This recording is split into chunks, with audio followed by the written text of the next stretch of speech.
বা ইরান যে এই কাজগুলো করতে পারে কেন? ইরানের অতীত ইতিহাস বিচার বিশ্লেষণ করলে এই বিষয়গুলোই স্পষ্ট হয়ে ওঠে। খুব বেশি দূরে যেতে হবে না সুপ্রিয় দর্শক। ১৯৮০ থেকে ৮৮ সাল পর্যন্ত ইরাক ইরানের মধ্যে যে যুদ্ধ হয়েছিল সেই ঘটনাগুলোকে সামনে রেখে চলুন আমরা এবার মিলিয়ে নেই যে এই কথাগুলো কতটুকু আসলে সত্য হতে পারে। প্রথমে হলো ইরান তার যে অস্ত্র ভান্ডার রয়েছে তাকে পূর্ণ করার চেষ্টা করবে এ বিষয় নিয়ে আলোচনা করি।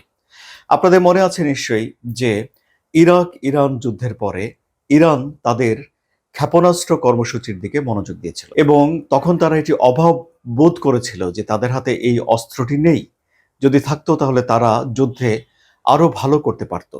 সুতরাং ইরান তারপর ক্ষেপণাস্ত্রের দিকে মনোযোগ দেয় এবং এর ফলাফল কি হয়েছে তা তো আপনারা ইসরায়েলের সঙ্গে এই ১২ দিনের যুদ্ধে দেখতেই পেয়েছেন।